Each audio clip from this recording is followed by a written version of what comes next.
All right, Tom Hitchcock, how you doing? I'm good, Tom. How are you, mate? Not too bad. I was just saying that you're always better dressed than me, and your comeback was that I've got my branding, so I do have a defence. The But you beautiful got the purple patch branding, you know? mate, you got the British and the Australian branding going on there, and I think especially with the British heritage, you got to have shirt, tie, suit. Oh, you So do. It's wonderful when it's 40 degrees outside and I'm the only person walking to meetings looking like this. Yeah, it's a sweat fest, but it's wonderful. All for king and country. That's the way. that's it. That's it. That's the one. So listen, it's nice to see you again. It's been a while since we've spoken. Mm. And what I know of you, Paul, is you always try and do a lot of good. You're always doing a lot of connecting, and you've always got exciting projects. So if that's me bigging you up. The floor is now yours. Thank you very much, sir. No, yeah, it's great to be part of this. And as you say, yourself and myself, Tom, we've known each other for a fair while now. And it's been great having you along, obviously, at some of our events, and obviously just a great opportunity, I guess, to say a little bit about what we do. To give you a bit of background about myself, so Paul Wright, I'm the Chief Commercial Officer here for the Australian British Chamber of Commerce. I've been now working for the Chamber. It'll be 8 years this year, which has just flown by in a finger snap. It was supposed to be an 18-month gig, I think, and 8 years later, I'm still here. But it surprised me there's still so many people out there that either haven't heard of us or have never connected with us or don't really know what we do. With ourselves, we're the Australian British Chamber of Commerce. Australia, UK, two of the great nations coming together, and we've already done so much with a free trade agreement, with an AUKUS deal, all those sort of things. But what our role here is in Australia, it's really making those connections. It's working with those exciting UK companies that are coming into market here and going, right, what can we do to support them? Whether it's a fintech startup of two people, or whether it's one of the large multinational infrastructure firms. And then also working with Australian companies here, going, right, what can we do to plug them into these UK businesses, or what can we do from a domestic level to help them expand domestically? And then hopefully, when they are looking towards making that leap overseas, we want now the UK to be much more of an advantage, to them, much more attractive to them than previously. It was, well, we want to do Asia Pacific, Singapore, Hong Kong, China. We want the UK to come at the forefront of that. And we do that through a variety of different ways. I think connection is always one of the best ways to do things. Myself, I was a member of so many chambers of commerce, so many associations. There's so many of them out there. When I was previously with companies, I was in airlines, I was in corporate banking, I was in fintech. And one thing that used to amaze me sometimes about companies similar to ourselves is it was almost like a gym membership. The more times you go, the better you're going to get out of it, the more you're going to receive. Which absolutely can completely understand that statement. Obviously it is about engaging with the chamber, it's about going on to events. But then I was like, well, what else can a chamber really do?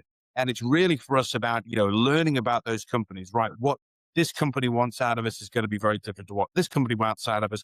How are we going to make sure that there's actual ROI on this, and where do we see success being in the next 12 months? And a big part of that is going to be through those introductions. It's utilizing our platform as an advocate for their companies.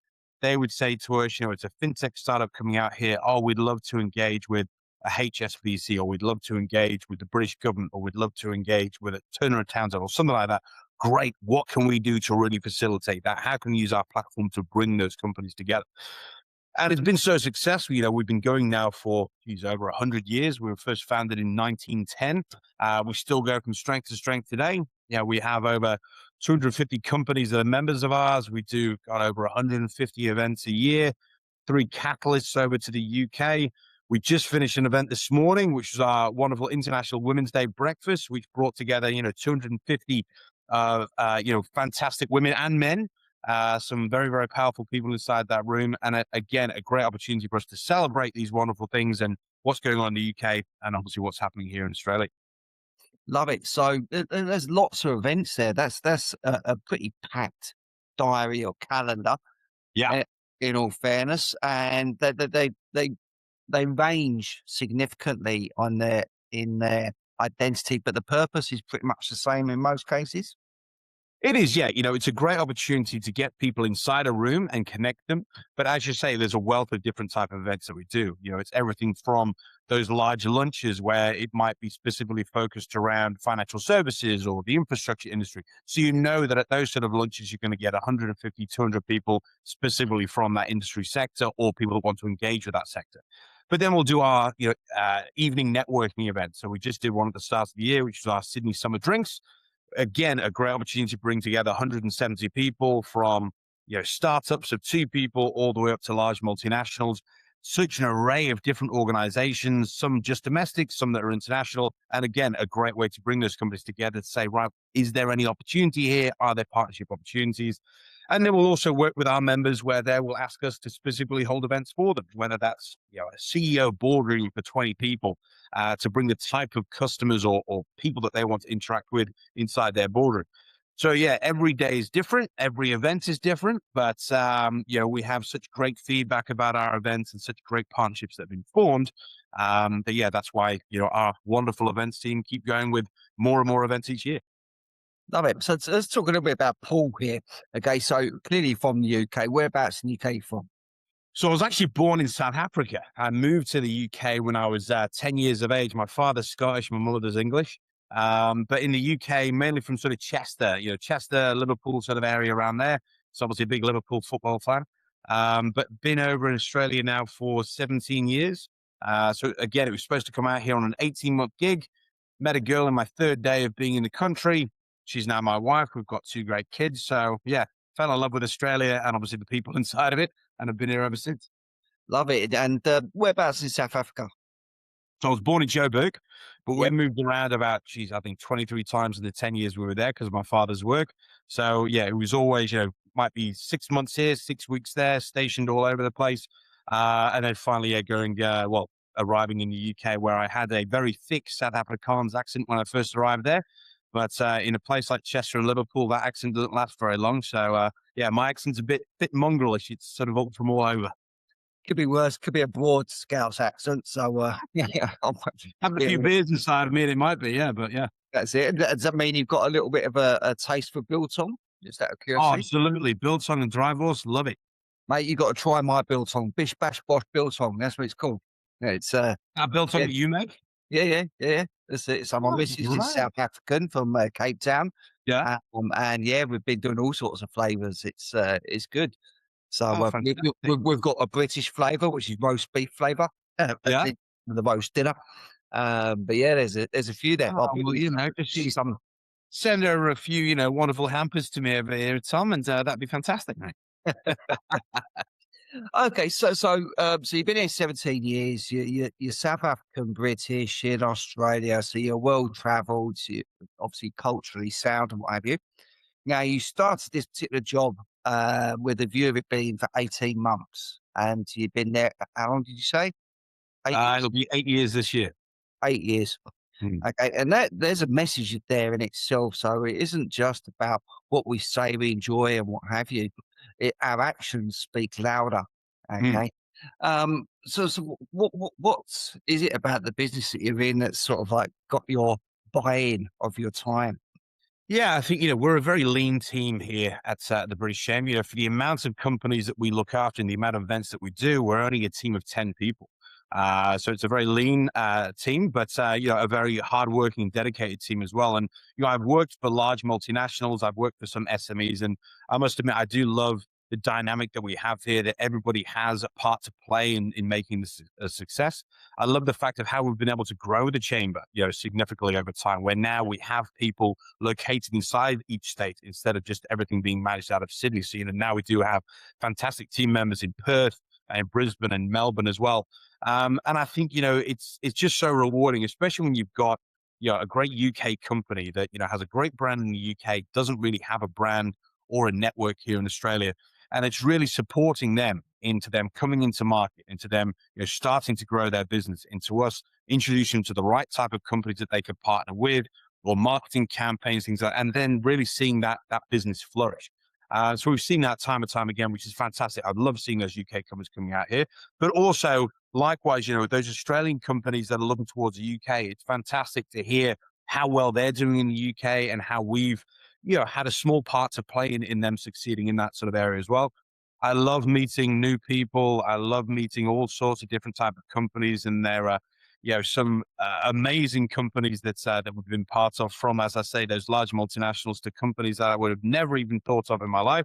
And so it's fantastic, when you have such a diverse group of different members, and it's such a diverse group of different individuals that you're dealing with, who all have such a great story, and a story that we love to promote ourselves as well. Okay. And you talked about the trade agreement earlier, and for me, I remember when Boris Johnson came out and he confused the Australian public by talking about penguins. And the Tim Tams, exactly. Yeah. That was it. That's now infamous, I think. But fast forward a little bit later since those ad hoc comments. Hmm. How is the trade agreement going in your observations?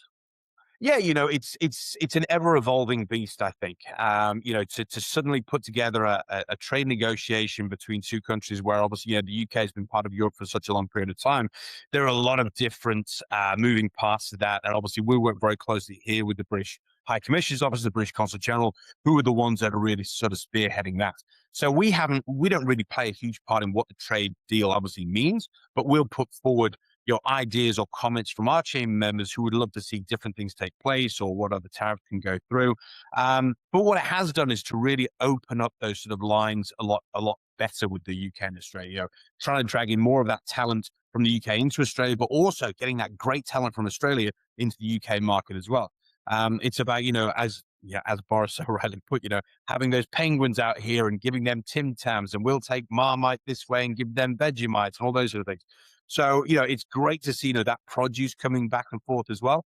But as I say, yeah, it's still a movable beast. There's still a lot more to come. But so far, so good, I think. Okay.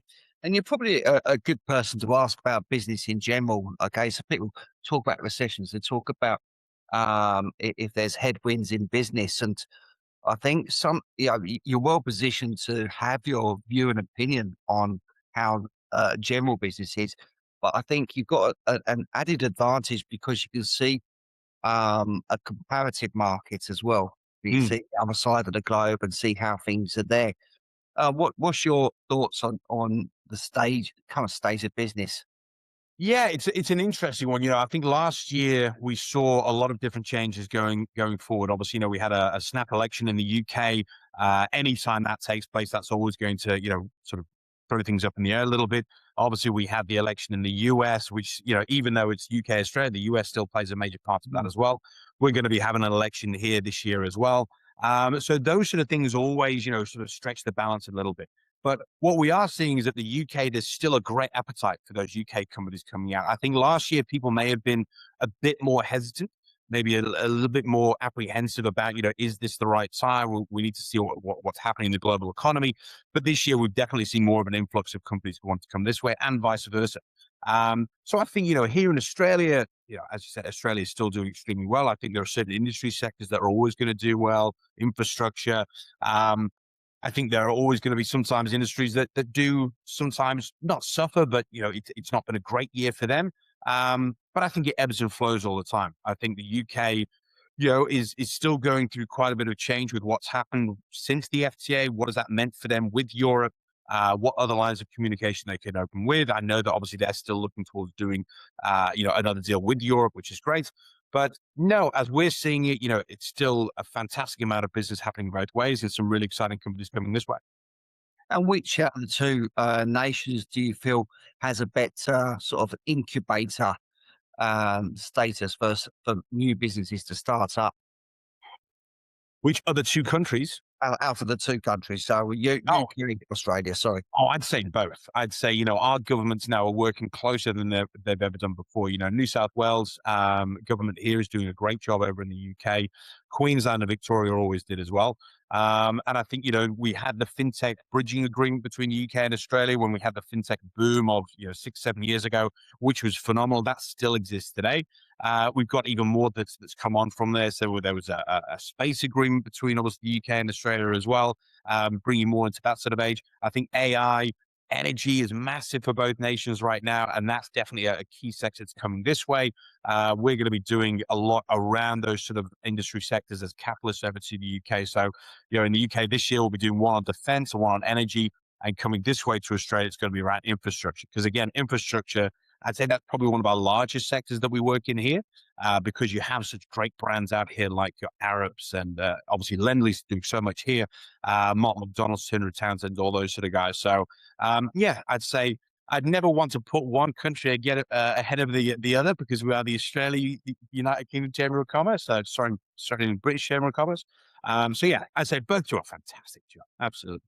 That's a perfectly diplomatic answer, and you knew exactly. I was having a little poke there as well. So I congratulate you on your response. Okay, so the members of your chamber. Okay, aside from introductions and sort of making things happen, get them settled, what are the other benefits to them? That we offer the members. Yeah, so I'd say marketing is a big part of that. Our head of marketing who sits here, Olivia Scholar, does an absolutely unbelievable job.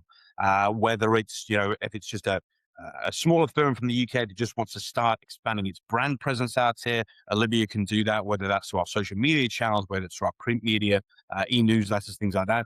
But then also, Olivia does a fantastic chain magazine, which is more a thought leadership piece around what's happening in the UK, what's happening here in Australia, what can we both learn from each other. So marketing is definitely a big part of that. But I'd say, the advocacy that we offer, it's, because we're not government and we're not industry, we're this sort of safe space in the middle of that.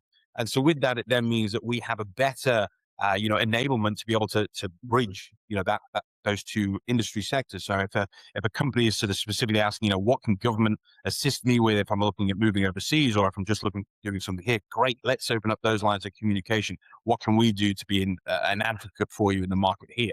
But then that connectivity is always paramount. I think that Australia is a very relationship driven country. It's one of the things I love the most about Australia is how relationship driven it is. To be an outside company coming in and just think that you can treat it like, well, I'll just find somebody on LinkedIn and I'll, organize to meet with them. It doesn't happen like that. It's very much around who you know, not what you know, I've found. And so that's where, these sort of connection events are so paramount, where we can bring these two people together. We can say, listen, we are an advocate for this company. We'd love to see them do well out here. They would love to have a partnership with your company, or they'd love to have, just a discussion with you about your industry sector. And that's been so powerful to be able to assist in that sort of market as well. Okay, I was listening to you then, and I did think of a quite a successful and innovative British company that came over here, and it flopped, but it was all over the place very quickly and went just as quick as it came. I wonder if that had anything to do with it. Do you remember Purple Bricks? I do remember Purple Bricks. I remember them very well. Yeah. Do you think that they misunderstood the relationship market that it was here, or where do you reckon that fell down? Oh, it's difficult for me to sort of comment on it because I mean we didn't work with Purple Bricks when they came out here. I was with a company that had partnered with Purple Bricks in the past. I mean, again, it's from a variety of different reasons. I think, yeah, definitely coming into the market, maybe putting all your eggs inside one basket. I think that there is more of an opportunity to really reach out and go, right, who can actually support us on our movement out here rather than trying to do it alone. I think when companies try to do it alone, some are successful. We're not the secret sauce in this matter. Absolutely not. But all I am saying is that I think that sometimes it is good to reach out and just see who can actually support companies coming into market here because, we saw even with the likes of, well, there are other companies that went over to the UK that unfortunately didn't work out there either. So it's not to say that it's the be all and end all. While we're a UK company, we'll come in and absolutely be successful. Absolutely not, But there are always opportunities for people like us to be able to support, or the British government here to be able to support as well. Okay, all right. Another diplomatic answer. You should get I don't want to get into trouble here, So you should get an upgrade on your passport. yeah, Yeah. exactly, yeah, straight the way through. Okay, mate. Well, listen, we're wrapping up a bit now. So, just what would be your preferred method of communication for anybody listening to this, interested in knowing more about what you do and how they can work with you? Oh, listen, I love people reaching out and to have these meetings with individuals to obviously tell our story a little bit more, but more importantly, to hear their story and hear more about their company. So, yeah, would love for you guys to maybe, I don't know, share my contact details with all of your listeners. Would love to have a chat and see how we can support them, whether that's here in Sydney or obviously the rest of my colleagues across Australia as well. So, yeah, more than happy to do that. Love it. Appreciate it. Well, thank you very much for your time. It was enjoyable catching up with you. Thank you so much again, Tom. Great seeing you. Hello again, it is I am Mr. Purple. Thanks again for watching this video. If you like my videos, if you like what we try to do here, please subscribe if you haven't done it already. The other thing that's very popular right now is the t-shirts, the Mr. Purple t-shirts. There's lots of people wearing these at the moment. You can grab yours on our website, copying this link below.